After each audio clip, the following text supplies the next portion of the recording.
Bharatiya Janata party उनका जवाब आ रहा, ना किसी डिबेट में उनका जवाब। बीजेपी हमेशा ये सवाल पूछती है, आप कह रहे हैं कि हमें फंसाया गया है।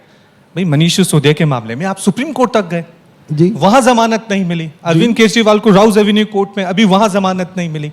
तो ये कह रहे हैं कि अदालत भी तो है ना, अदालत क्यों इनको जमानत नहीं दे रही है अगर आप बेगुनाह? कानून ऐसा है। देखिए, हम जब ये जमानत की बात सोचते हैं तो हम सोचते हैं सीआरपीसी और आईपीसी का कानून, जो ये कहता है कि आप किसी भी आदमी को निर्दोष मानेंगे जब तक उसके ऊपर अपराध सिद्ध नहीं होता, साबित नहीं होता। इसलिए बेल जो है वो आपकी राइट है, आपका हक है। मगर पीएमएलए का जो कानून है, मैं आपके दर्शकों के लिए भी बताना चाहूंगा, पीएमएलए का कानून राजनीतिक अपराधों के लिए नहीं बना था। पीएमएलए का कानून बना था ऑर्गेनाइज्ड ड्रग कार्टल्स के लिए, इंटरनेशनल टेररिस्ट नेटवर्क्स के लिए। और इसलिए बनाया था कि अगर कोई आदमी किसी बॉम्बे जैसे राज्य को बॉम्ब ब्लास्ट से उड़ाना चाहता है तो आप उसको जमानत नहीं देंगे, आप उसको पहले अरेस्ट करेंगे और तब तक जेल में रखेंगे जब तक वो आदमी साबित नहीं कर देता कि वो बेकसूर है। इसीलिए उस कानून का फायदा उठा के आपने अब अपने राजनीतिक विरोधियों को अंदर डालना शुरू कर दिया है। और उस कानून की ये पेचीदगी है कि जब तक पूरा ट्रायल खत्म हो के उनको इसके अंदर ये नहीं मिल जाता कि ये आदमी जो है गुनाहगार नहीं है, तब तक आप उसको नहीं छोड़ सकते। अब संजय सिंह के मामले में क्या हुआ, बड़ा इंटरेस्टिंग है, क्योंकि कई लोगों के मन में आएगा कि ये मनीष सिसोदिया और संजय सिंह के मामले में फर्क क्यों है। संजय सिंह के मामले में सुप्रीम कोर्ट ने यह कहा कि अगर आप इस मामले में बहस करेंगे तो हम इसके अंदर ऑर्डर लिखेंगे, और अगर हमने आपका ऑर्डर लिखा तो आपका ये पूरा का पूरा केस जो है चरमरा के गिर जाएगा, हवा में उड़ जाएगा। और सिर्फ अपनी इज्जत बचाने के लिए, और ताकि वो केस जो है मनीष सिसोदिया जी, अरविंद केजरीवाल के खिलाफ जो पूरा ट्रायल है चलता रहे, अपनी इज्जत बचाने के लिए ईडी ने कहा कि ठीक है साहब, हम इसको बहस ही नहीं करेंगे, आप इस पे ऑर्डर मत दीजिएगा फैक्ट्स पे। नहीं, लेकिन सुप्रीम कोर्ट में मनीष सिसोदिया के मामले में वहां भी कुछ टिप्पणियां अब आएगा कि हाँ, हमें अभी लग नहीं रहा है कि हम जमानत दें। बिल्कुल, सुप्रीम कोर्ट ने मनीष जी के मामले में भी ये कहा कि जो 100 करोड़ की पूरी कहानी ईडी कह रही है, ये मैटर ऑफ डिबेट है। और उन्होंने ये भी कहा कि 3 महीने में ट्रायल शुरू नहीं होती तो मनीष सिसोदिया वापस आए।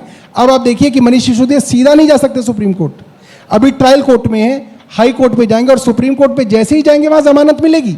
क्योंकि मनीष जी के वकील ने भी तब यही कहा था कि साहब ये ट्रायल जो है शुरू नहीं करेंगे, मुकदमा शुरू ही नहीं करेंगे, और ये मेरे को जेल में हमेशा। लेकिन दिल्ली की जनता समझेगी ये कि पीएमएलए ऐसा होता है, ईडी की कार्रवाई ऐसी होती है, वो कन्वे नैरेटिव होगा, जनता तक जाएगा।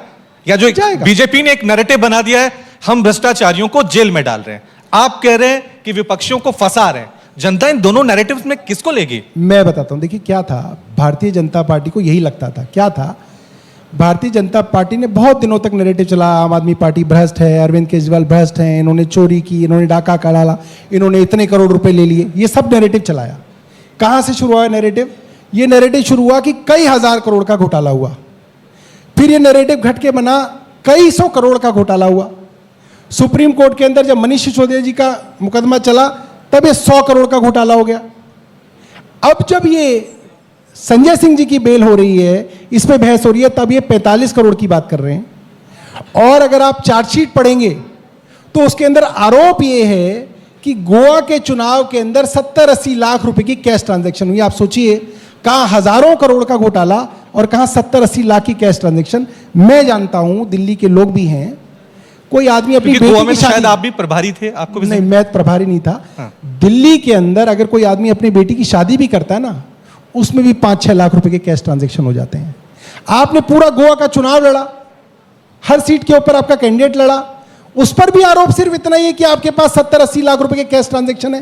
कहां आप हजारों करोड़ के घोटाले की बात कर रहे थे? तो आप कह रहे हैं कि राजनीति, आप कह रहे हैं कि राजनीति में ये चलता है 40-50 करोड़, ये जबरदस्ती किया गया, ये पूरा हवा में। मैं बता तो रहा हूं, ये पूरा का पूरा हवा में। अब आप इस बात को समझिए, एक तरफ तो ये सिर्फ आरोप है कि इन्होंने पैसे लिए, वो पैसे कैसे इनके पास पहुंचे कोई सबूत नहीं, वो पैसे किसी के घर मिले कोई सबूत नहीं, किसी ने कोई प्रॉपर्टी खरीदी कोई सबूत नहीं, आपने 500 से ज्यादा जगह छापे मार लिए, कहीं कोई पैसा नहीं मिला। ठीक है, एक तरफ तो ये है। दूसरी तरफ मनी लॉन्ड्रिंग एक्साइज मामले के प्रमुख आरोपी, जिसको आप किंगपिन बताते हैं, उससे भारतीय जनता पार्टी ने 45 करोड़ रुपए ले लिए। वो भी जब वो आरोपी था, उसके बाद आपने उससे 55 करोड़ रुपए ले लिए, माफ कीजिएगा 45 नहीं 55 करोड़। तो लोगों को ये चीज समझ में आ रही है ठीक। यार इनका तो पैसा तुम दिखा नहीं पा रहे, तुमने उनसे पैसा लिया हुआ है। अब आ जाते हैं